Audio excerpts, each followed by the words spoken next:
Milli Məclisin Əmək və Sosial Siyasət Komitəsinin sonuncu iclasında iki məsələyə baxıldı. Gündəlikdə bunlar əmək pensiyaları haqqında qanuna əlavə və dəyişikliklərin edilməsi idi. İkinci oxunuş üçün biz onu tövsiyə etdik Milli Məclisin plenar iclasına.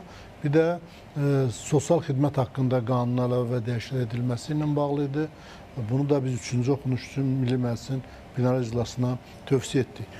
Əmək pensiyaları haqqında qanunda nəzərdə tutulan dəyişikliklərin əsas mahiyyəti ondan ibarət edir ki, pensiya təminatının həyata keçirilməsində, pensiyaların maliyyələşdirilməsində dövlət büdcəsi ilə Dövlət Sosial Müdafiə Fondunun büdcəsinin arasındakı sərhədlər daha da dəqiqləşdirilir. Bilirsiniz ki, Dövlət Sosial Müdafiə Fondunun büdcəsi əsas iki istiqamətdən formalaşır. Sosial sığorta haqlarından, bir də dövlət büdcəsindən transfertlər hesabına.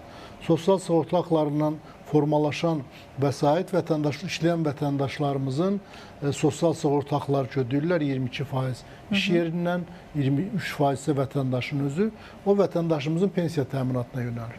Bir də var ki, dövlətin müəyyən öhdəlikləri var ki, pensiyadan əlavə və bəzi kateqoriya vətəndaşlarımıza əlavə pensiyaların üstünə əlavələr verir dövlət. Bu da dövlət büdcəsindən maliyyələşir. Hal-hazırda 2025-ci ildə Dövlət Sosial Müdafiə Fondunun büdcəsi 7,7 milyard manatdır. Onun təxminən 6,1 milyard manatı deməli sosial sığorta hesabına formalaşır. 1,6 milyard manat isə dövlətdən transfert hesabına maliyyələşir. Dövlət transferti hansı xərcləri qarşılayır? Dediyim kimi, hərbiçilərin pensiyalarına əlavələr var. Qazilərin pensiyalarına əlavələr var. Şəhid ailələrinin pensiyalarına əlavələr var. Deyək ki, seçkili orqanlarda çalışanlardır, deputatlardır, Mərkəzi Seçki Komissiyasının əməkdaşlarıdır, ombudsmandır, hakimlər var və prokuratura sistemində çalışır. Bunların pensiyalarına əlavələr isə dövlətin öhdəliyi kimi büdcədən ödənilir. Bizim bu sonuncu baxdığımız qanunda isə daha 3 kateqoriya şəxs də bu sıraya əlavə olundu. Bunlar 5 və daha çox uşağı olan analar və yaxud da ana yoxdursa atalar, onlar 5 il güzəştli şərtlə pensiya çıxırlar. Yəni 65 yaşında deyil, 60 yaşında pensiya çıxırlar. Həmin o pensiya çıxdığı güzəştli illərin müddəti, 5 ilin müddəti dövlət büdcəsindən maliyyələşdirilir. Çünki o dövlətin öhdəliyidir, o güzəştli dövlət yaradıbdır. İkinci kateqoriya insanlar, bəzi xəstəliklər var ki, hipofizar anevrizm deyilir, lupuslar və yaxud da bədənin tənasüblüyü itirilmiş belə xəstə insanlarımız var. Onlar hətta 20 il qabaq pensiya çıxa bilirlər səhətinə görə. 20 il, kimsə istəyər 20 il çıxar, kim istəyər 10 il sonra çıxar, 15 il sonra onun öz işidir. Amma 20 ildə bu hüquq yaranır, həmin müddəti də dövlət ödəyəcəkdir.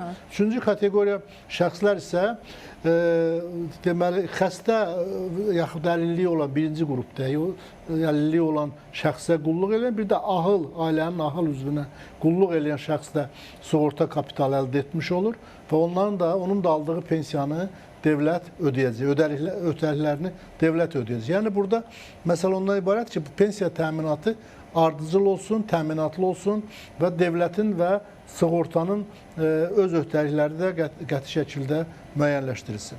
İkinci baxdığımız qanun isə sosial xidmət haqqında qanuna əlavə və dəyişikliklərdir. Burada bir xeyli dəyişikliklər var. Bunun hamısı humanist xarakterdir. Vətəndaşlarımızın sosial xidmətə əlçatanlığı daha da yaxşılaşdıran və sosial xidmətin dairəsini genişləndirən dəyişikliklərdir. Hansı insanlar sosial xidmətə götürülür?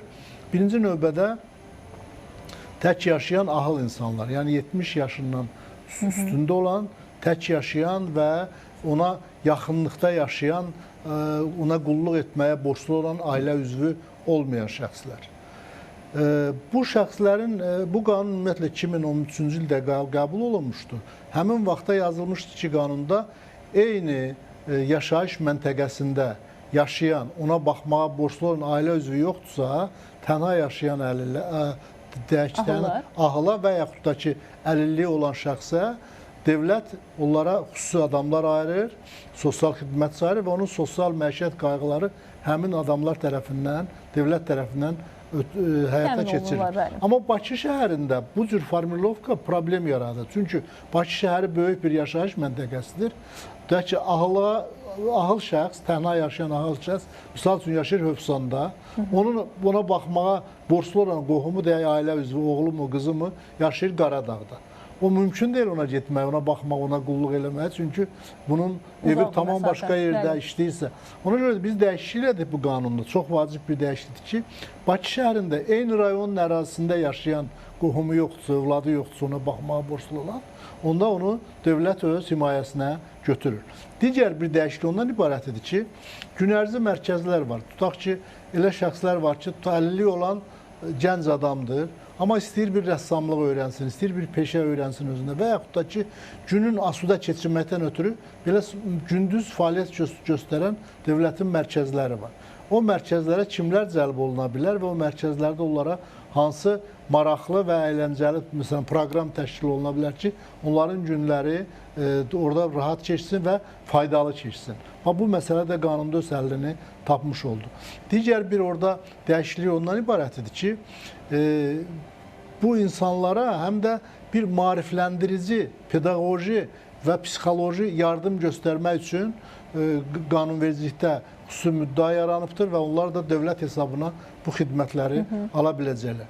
Eyni zamanda burada həm də sosial xidmətə götürülən şəxsin də məsuliyyəti müəyyənləşir. Qanunumuzda əvvəl var idi.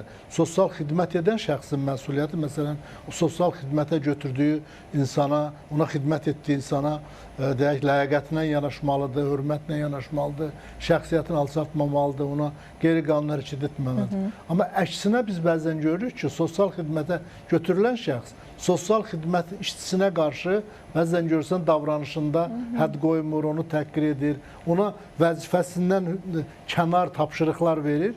Və bunlar da qanunda öz əksini tapmışdır. Bütövlükdə isə bu qanunlar yəqin ki, gələn həftə parlamentin plenar iclasına çıxarılacaqdır və hər iki qanun qəbul olunacaqdır.